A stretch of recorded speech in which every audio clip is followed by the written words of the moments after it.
이제 우리 하나님께 자 우리 하나님께 예배 드릴 거예요. 자, 하나님께 예배 드릴 거예요. 자, 이제 우리 마음을 우리 좀 정리해 봅시다. 자, 마음을 정리하고 자, 눈을 감고 심호흡 하고 마음을 차분히 하고 이제 우리 하나님께 귀한 예배 우리 드리겠습니다. 네.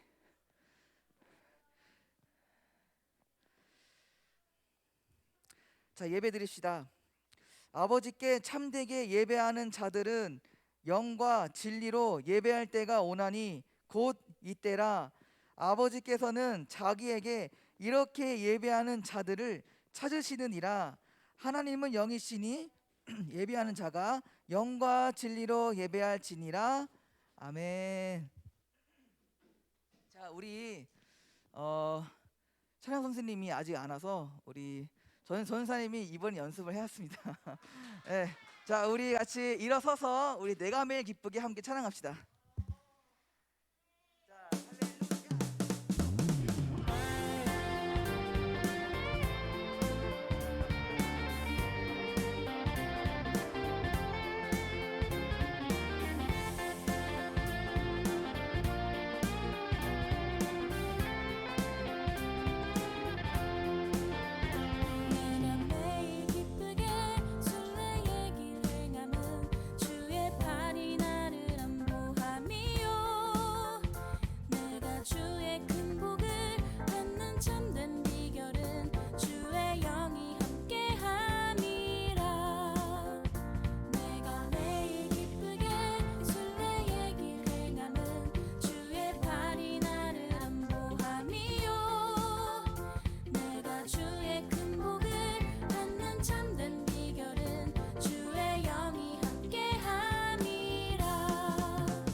평안함이 없을 때 예수 십자가의 공로 힘입어 그 발 아래 엎드려 참된 평화 얻음은 주의 영이 함께함이라.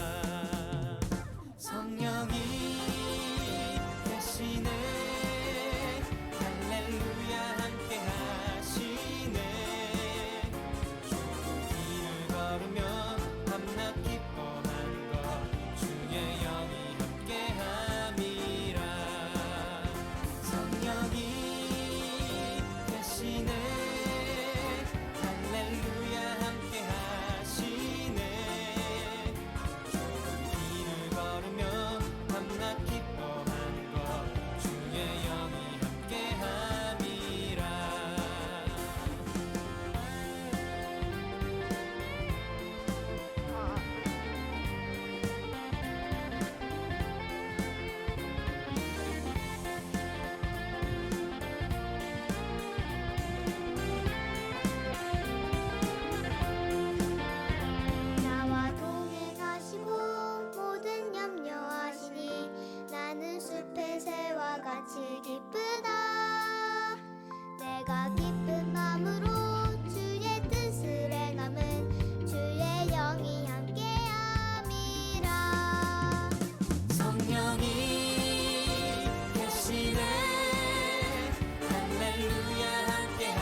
이거 마이크 혹시 더 켜주실 수 있을까요? 마이크. 감사합니다. 두 번째 찬양은 서로 축복할 텐데 일단 친구들 이렇게 해볼까요? 이렇게 이렇게 됐어요? 그러면은 이거를 선생님이나 혹은 친구한테 이렇게 너는 세상의 빛을 할 때 너 이렇게 해볼까요? 너 아무나 선생님이 들고 전도사님이 들고 아무나 해도 돼요. 이렇게 너는 세상의 빛을 할 때 너 이렇게 할 거예요. 알았죠? 친구나 선생님한테 이렇게 해볼게요.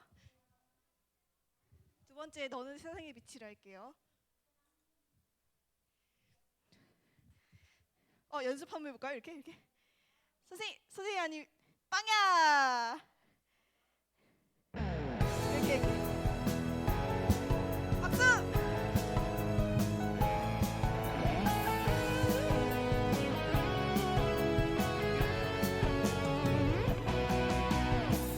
빛이신 주님 선생님이다 친구. 나도 빛이라 하시네.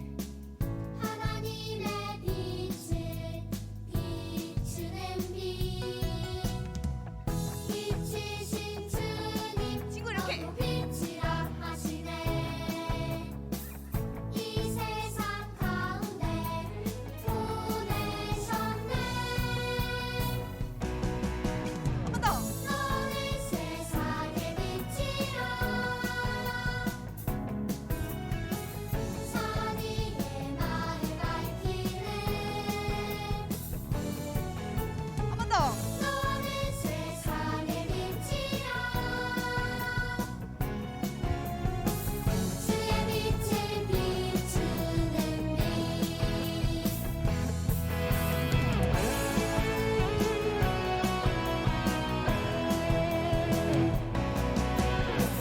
빛이신 주 선생님에게. 너도 빛이라 하시네. 하나님의 빛을 비추는 빛. 빛이신 주님 친구에게. 너도 빛이라 하시네.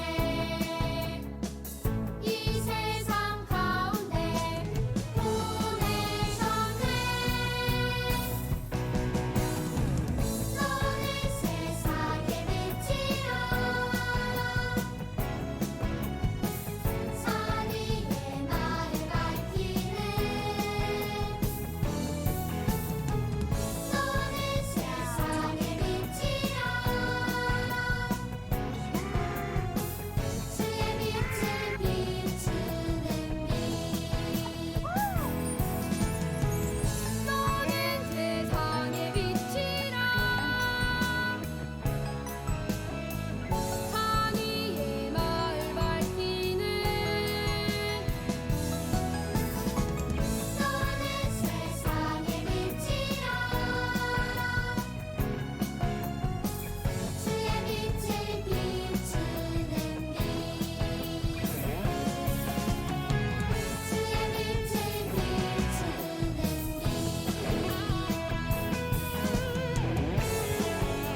옆 친구에게 너는 세상의 빛이야 해볼게요. 너는 세상의 빛이야. 주변에 있는 친구들도 해볼게요. 너는 세상의 빛이야. 마지막 찬양 거기 안에 있는 할게요. 나를 보셨네.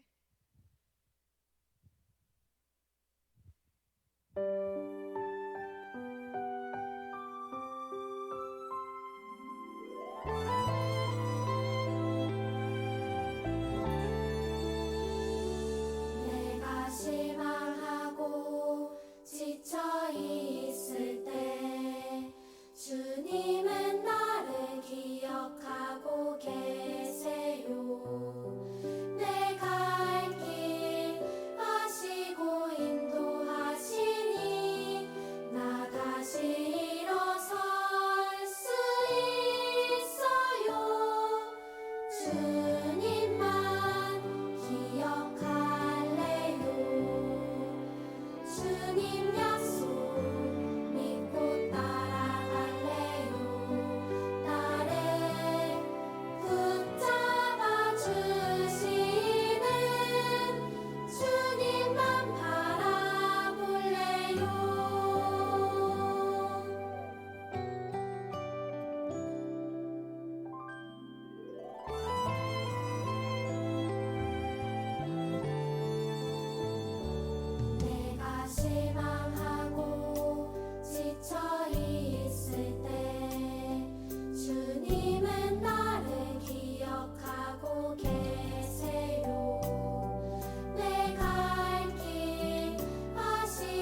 이제 한 주간의 우리의 삶을 우리가 회개하는 마음으로 우리 회개의 기도문 함께 우리 읽도록 하겠습니다. 자, 함께 우리 회개 기도문 읽겠습니다. 시작. 우리를 늘 인도해 주시는 하나님, 우리는 하나님께서 베풀어 주시는 은혜가 아니면 살아갈 수 없고, 하나님께서 인도해 주시지 않으면 한 걸음도 앞으로 나갈 수 없는 아주 약한 사람들입니다. 하지만 우리는 이번 한 주도 하나님을 잊고 살았습니다. 예수님이 나의 구원자이시고 나의 왕이라고 고백했지만 한 주 동안 주님의 말씀대로 살지 않고 내가 살고 싶은 대로 살았습니다. 매번 하나님께 순종하지 않는 우리의 약함을 불쌍히 여겨 주세요. 예수님의 이름으로 기도합니다. 아멘. 자, 우리 사도신경으로 함께 신앙 고백하겠습니다. 나는 전능하신 아버지 하나님, 천지의 창조주를 믿습니다. 나는 그의 유일하신 아들 우리 주 예수 그리스도를 믿습니다. 그는 성령으로 잉태되어 동정녀 마리아에게서 나시고 본디오 빌라도에게 고난을 받아 십자가에 못 박혀 죽으시고 장사된 지 사흘 만에 죽은 자 가운데서 다시 살아나셨으며 하늘에 오르시어 전능하신 아버지 하나님 우편에 앉아 계시다가 거기로부터 살아있는 자와 죽은 자를 심판하러 오십니다. 나는 성령을 믿으며 거룩한 공교회와 성도의 교제와 죄를 용서받는 것과 몸의 부활과 영생을 믿습니다. 아멘. 자, 이제 오늘 예배를 위해서 우리 줌에 계시는 우리 김미미 선생님 마이크 켜고 대표로 기도해 주겠습니다. 네, 다 함께 기도하시겠습니다. 두 손 모으고 눈 감고. 하나님 아버지, 오늘도 예배 자리에 오게 하시고 예배드리게 하심에 감사드립니다. 언제나 우리와 함께 해주시고 사랑해 주셔서 감사드립니다. 추운 겨울이 지나가고 이제 따뜻한 봄날이 성큼 다가왔습니다. 우리 마음 가운데에도 춥고 쌀쌀한 날은 지나가고 하나님께서 찾아오셔서 따뜻한 햇살로 비춰주시고 아름다운 향기가 풍성해질 수 있게 은혜 베풀어 주세요. 코로나가 점점 줄어들고 있다고는 하지만 아직도 코로나로 힘들어하는 사람들이 있습니다. 아픈 자들을 치유해 주시고 회복시켜 주셔서 다시 일상으로 돌아오게 하시고 감사함으로 살게 하여 주세요. 매일의 삶에서 주님을 찬양하게 하시고 은혜로 말씀으로 또 기도함으로 살게 해주세요. 말씀에 순종하는 것이 저희의 기쁨이 되게 하시고 하나님을 사랑하고 이웃을 사랑하는 제자가 되게 하여 주세요. 오늘 말씀을 통하여 깨닫게 하시고 말씀이 삶의 행동으로 나타나게 하여 주세요. 유년부를 위해 애쓰시는 박상민 전도사님께 복 내려 주시고 평안하고 행복한 가정 이루게 해주세요. 우리 유년부 선생님들께 동일한 은혜 부어주시고 유년부를 섬김에 부족함이 없게 해주세요. 어린아이를 사랑하시는 주님, 우리 유년부 친구들을 더욱 사랑하여 주시고 자라나며 더욱 사랑스러워지는 친구들이 되게 하여 주세요. 감사드리며 예수님의 이름으로 기도합니다. 아멘. 네, 우리 말씀 보겠습니다. 오늘 하나님께서 우리에게 주시는 말씀은 요한복음 12장 13절입니다. 자, 신약성경 요한복음 12장 13절 말씀 함께 보고 우리 그 말씀을 우리 이제 임나엘 친구 앞으로 나와서 대표로 읽어 주겠습니다. 자, 요한복음 12장 13절 함께 찾아봅시다.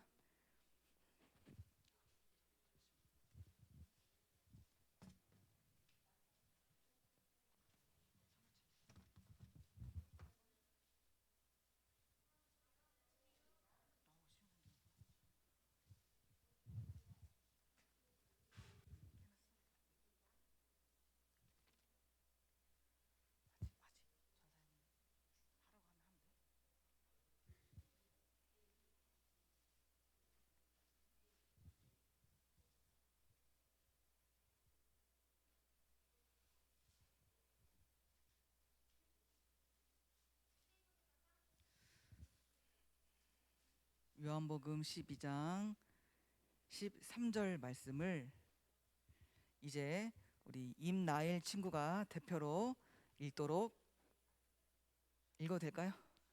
네, 네. 잠깐만 좀만 더 있을게요.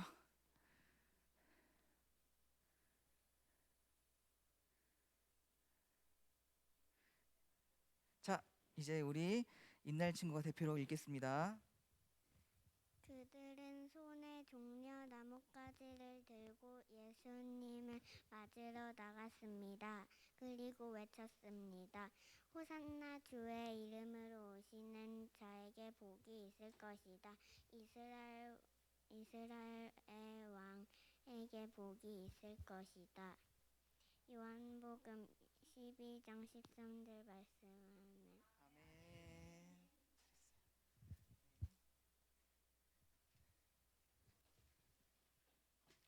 네, 기쁨과 겸손의 예수님이라는 제목으로 함께 우리 말씀을 나누도록 하겠습니다.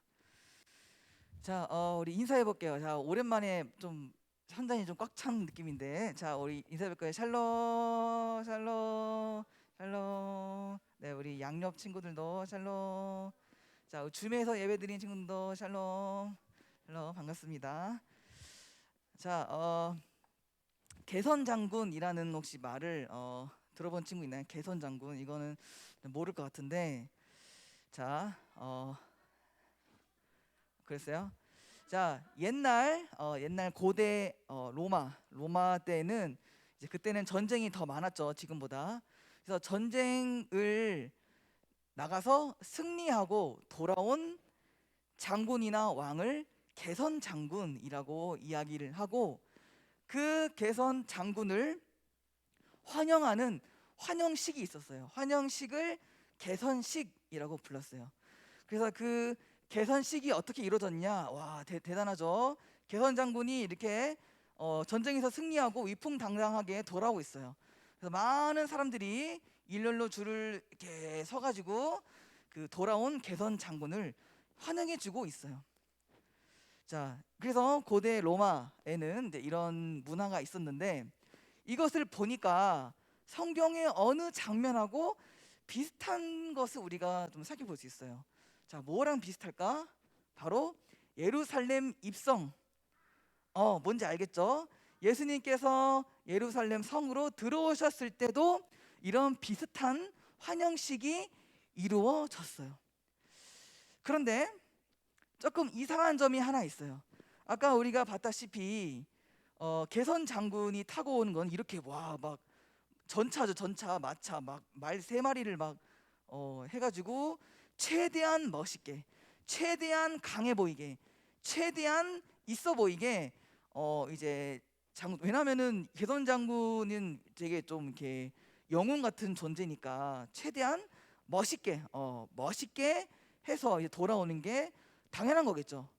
그런데 예수님을 보면 정말 볼품없고 초라한 이런 나귀를 타고 들어오셨다는 것을 우리가 볼 수 있어요.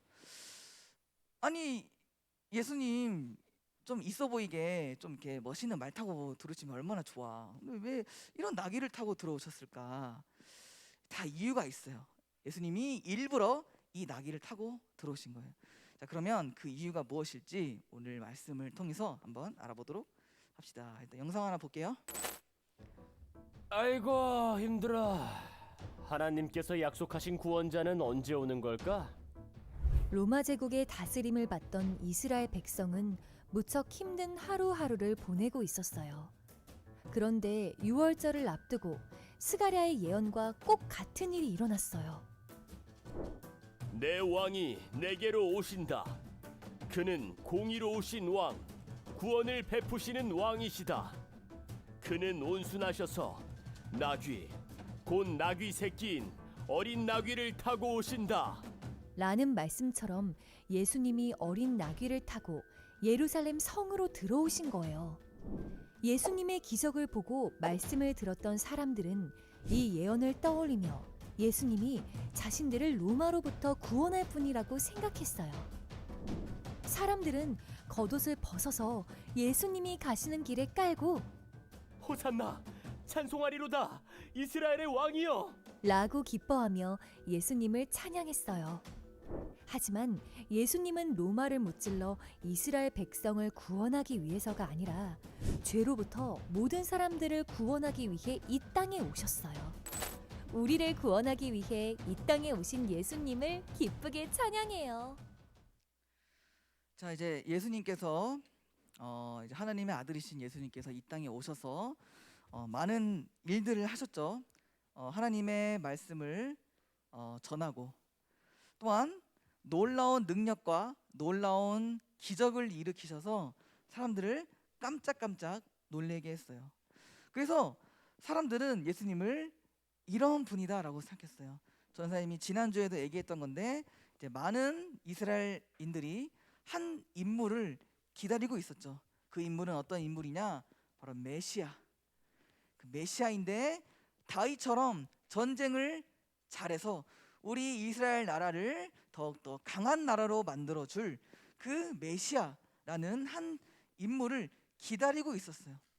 그래서 많은 사람들이 예수님이 바로 그 인물이다. 자, 봐라. 저렇게 놀라운 능력과 기적을 가지고 있지 않느냐. 저분이 바로 우리가 그토록 기다리고 기다렸던 메시아.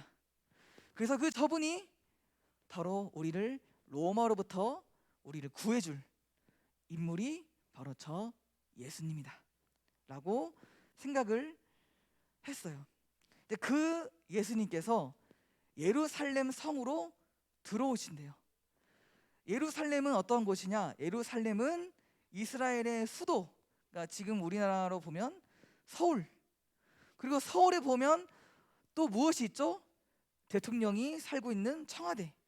그래서 이 수도에는 또 여기 마찬가지로 지도자들이 또 살고 있는 곳도 있었어요. 근데 그래서 가장 중요한 곳이라 할 수 있죠. 그런데 그런 곳을 예수님이 이제 들어오신다라는 것에는 예수님이 이제 이 예루살렘에 있는 지도자들을 다 무찌르고 이스라엘의 왕으로 등극해서 이제 그 이스라엘 왕, 그 예수님이 로마로 향해 나아갈 것이다 라는 기대감을 가지고 있는 거예요.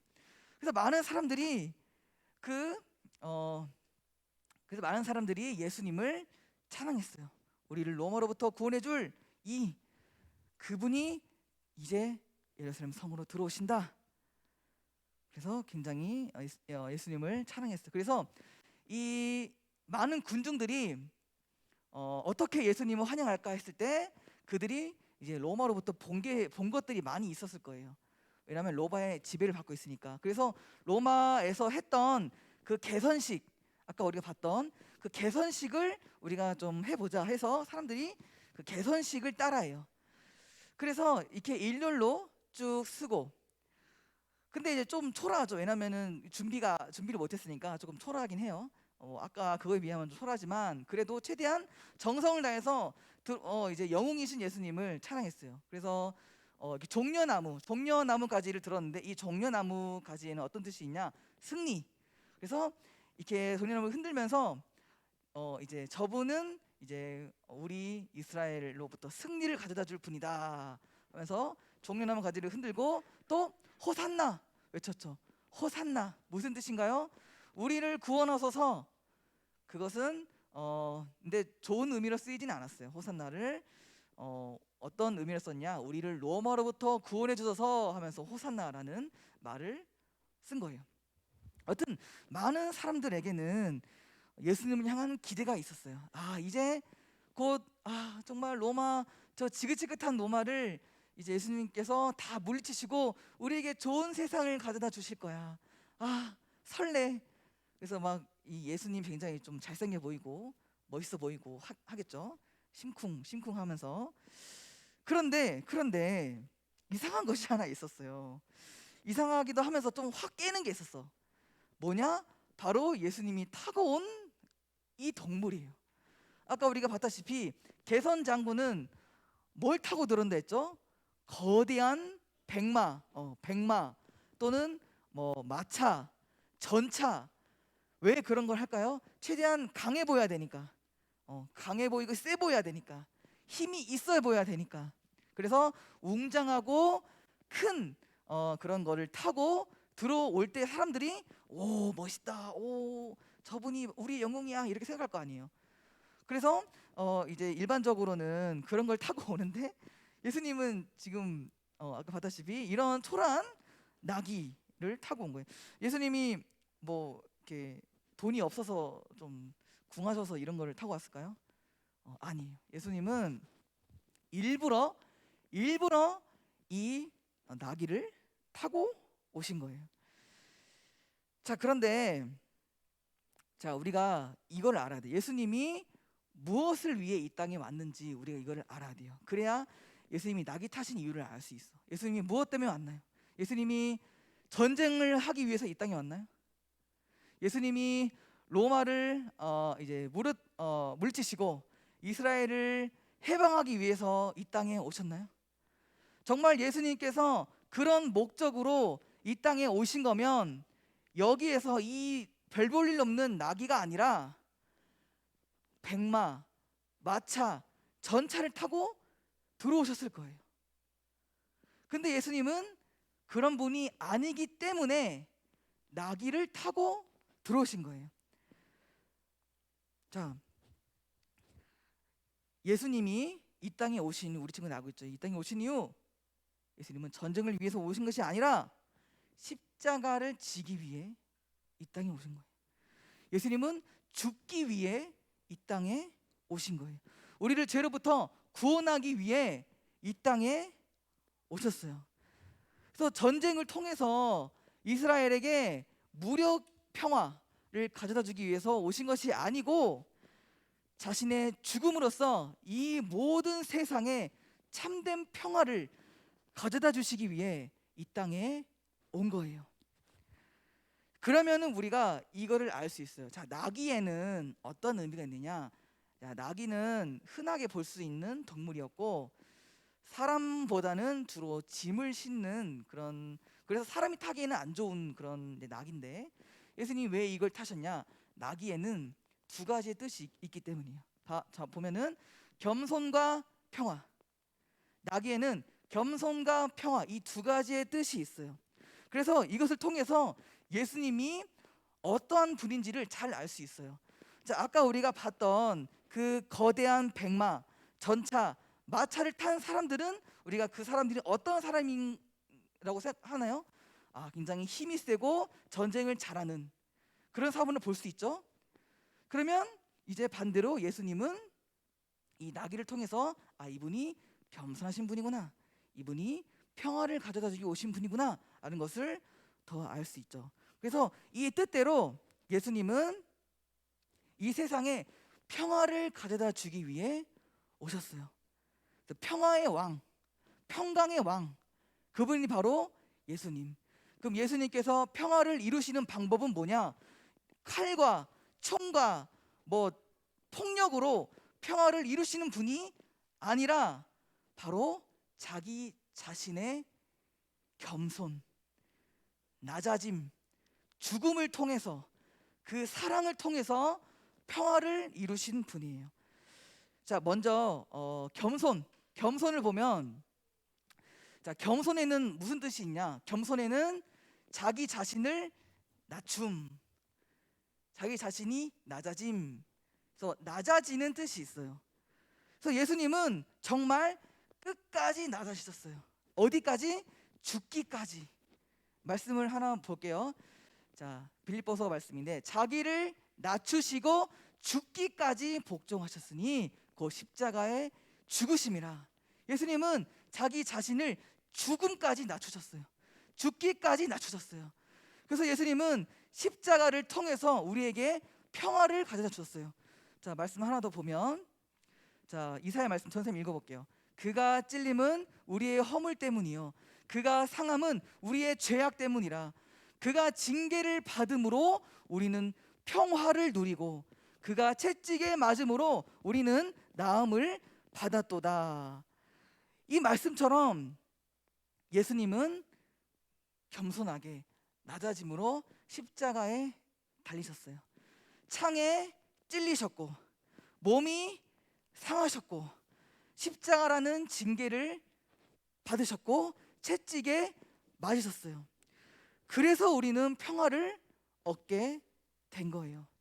죄로 인해 하나님과 멀어져 소망 없이 살 수밖에 없는 우리의 인생 가운데 우리에게 구원을 주시고 생명을 주시고 우리에게 부활을 주심으로 우리에게 새로운 소망을 주셔서 진정한 평화를 우리에게 선물로 주신 거예요.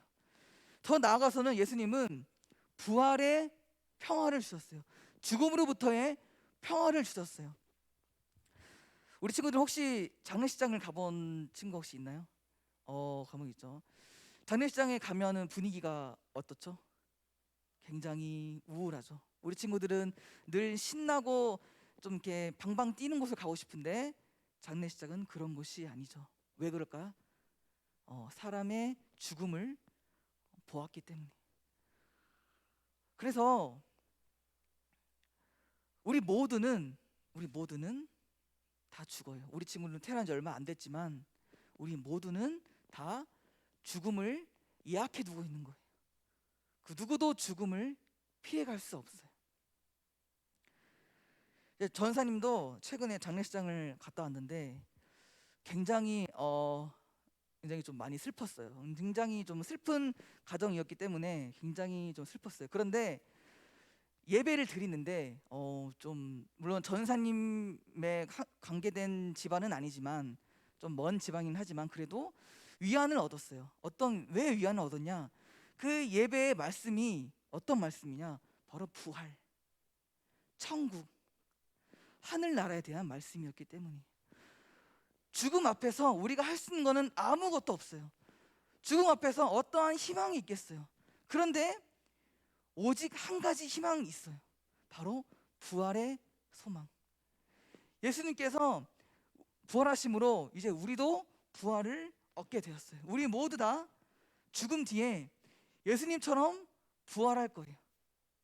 그래서 우리는 그 하나님의 나라에서 영원토록 살 거예요. 또 우리는 다시 만날 수 있는 거예요. 다시 만날 수 있다는 그 희망과 소망이 있어요. 그래서 전사님도 그 장례식장의 그 어두운 분위기 속에 한 가지 빛을 보고 한 가지 위로와 위안을 얻을 수 있는, 유가족들한테는 얼마나 큰 위로겠어요. 그 부활의 말씀이.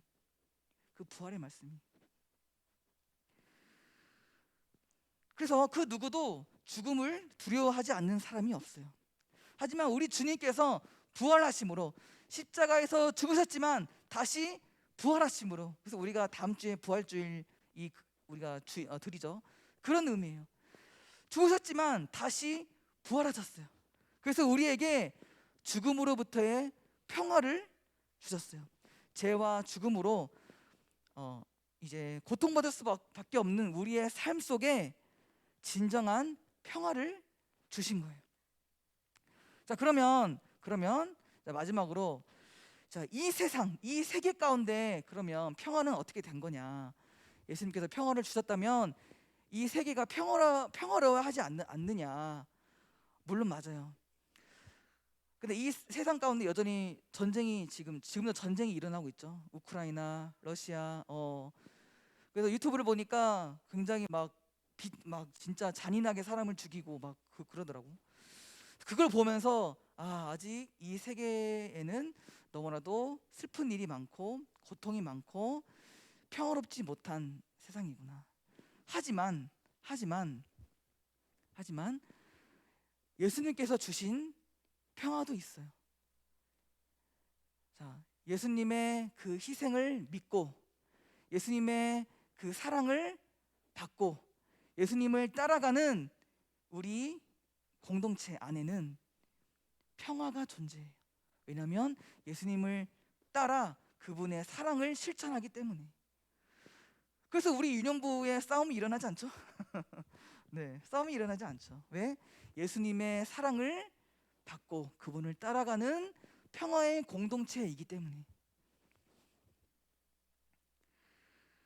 그래서 사랑과 희생을 따라가는, 그분의 사랑과 희생을 따라가는 우리 예수님의 제자들 사이에는 다툼이 멈추고 싸움이 멈추고 서로 사랑하고 서로 화합하며 서로 하나가 됨으로 평화를 이룰 수 있는 거예요. 그러므로 예수님의 겸손, 이 낮아지심이 우리에게 진정한 평화를 주신 거예요. 그래서 예수님은 전쟁의 상징, 폭력의 상징인 말과 마차 그런 걸 타고 들어온 것이 아니라 겸손과 평화의 상징인 나귀를 타고 들어오신 거예요.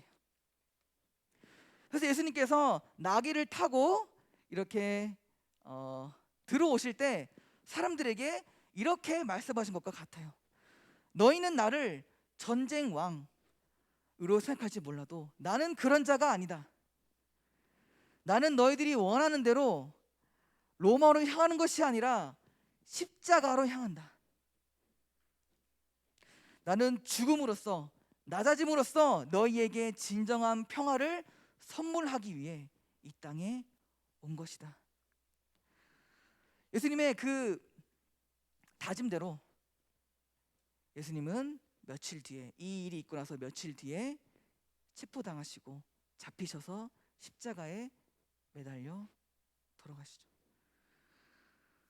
그래서 예수님은 이 사람들의 이 반응에도 흔들리지 않고 묵묵히 또는 외롭게 십자가를 향해 걸어가셨어요. 왜 외로웠을까요? 예수님을 따르던 제자들은 다 도망갔기 때문이에요. 그 누구도 예수님의 죽음을 이해하는 사람이 있지 않았어요. 그래서 예수님은 외롭게 십자가에서 돌아가신 거예요.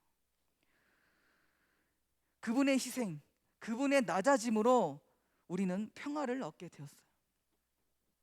우리는 그 평화의 나라, 하나님 나라에 살고 있는 하나님의 백성들이에요. 그런데 우리의 삶 가운데, 우리 친구들의 삶 가운데 평화로운 삶을 살고 있나요? 아니면 매일매일 전쟁의 삶을 살고 있나요? 우리 친구 생각해봐요. 우리 친구들의 삶, 가정, 학교, 학원에서 평화로운 삶을 살고 있나요?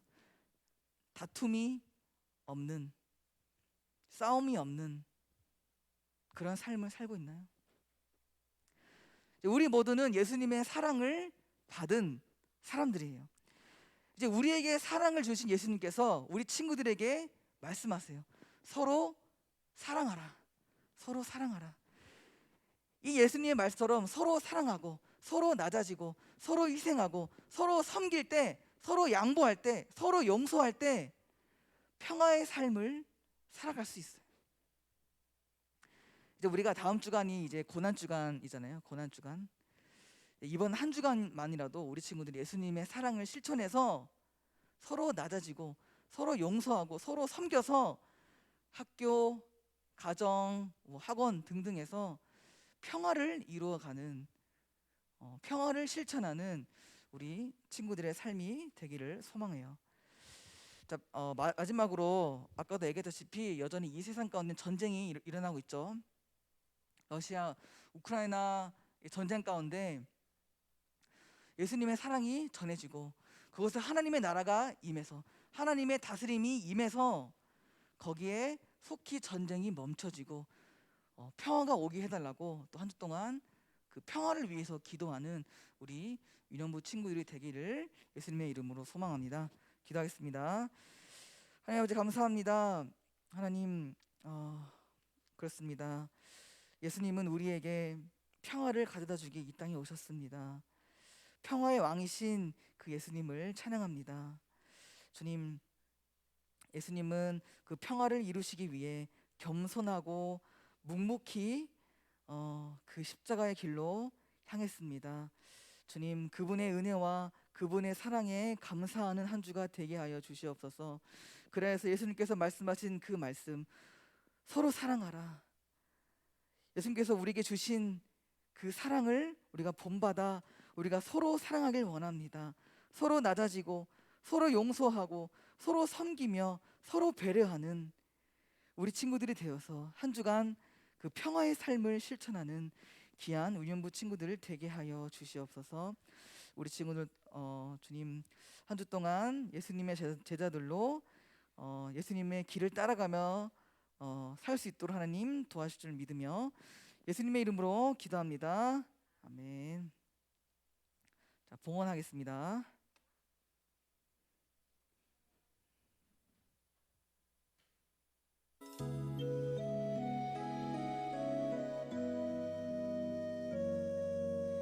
내게 있는 양육값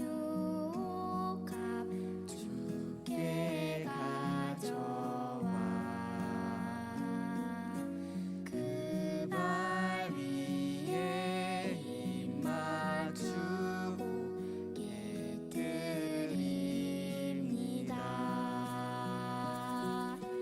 나를 위해 험한 산길 오르신 그 발 걸음마다 크신 사랑 새겨놓았네.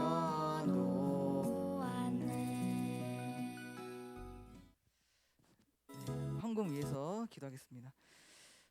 주님 감사합니다. 우리 유년부 친구들 또 하나님께 귀한 예물 들고 또 예배 시간 하나님께 귀한 예배 드리게 하심에 하나님 감사합니다. 하나님 이 우리 친구들 드린 그 귀한 예물 비록 작지만 하나님을 위해 하나님의 나라를 위해 교회를 위해 크게 사용되는 예물 되게 하여 주시옵소서. 하나님 우리 친구들 또 고난 주간을 앞두고 있습니다. 이 고난 주간 예수님의 그 고난을 깊이 묵상하는 이 고난 주간에 평화를 실천하고 예수님의 사랑을 실천하는 한 주가 될 수 있도록 하나님 인도하여 주시옵소서. 한 주 동안 또 공부하고 학업하고 여러 가지 숙제를 또 해야 되는 우리 친구들의 삶 가운데 하나님의 깊은 사랑과 은혜가 충만히 넘쳐서 예수님께서 주신 그 사랑과 기쁨으로 또 한 주를 살아내는 귀한 우리 친구들 되게 하여 주시옵소서. 감사드리며 예수님의 이름으로 기도합니다. 아멘. 자, 주기도를 마치겠습니다. 하늘에 계신 우리 아버지, 아버지의 이름을 거룩하게 하시며 아버지의 나라가 오게 하시며 아버지의 뜻이 하늘에서와 같이 땅에서도 이루어지게 하소서. 오늘 우리에게 일용할 양식을 주시고 우리가 우리에게 잘못한 사람을 용서하여 준 것 같이 우리 죄를 용서하여 주시고 우리를 시험에 빠지지 않게 하시고 악에서 구하소서. 나라와 권능과 영광이 영원히 아버지의 것입니다.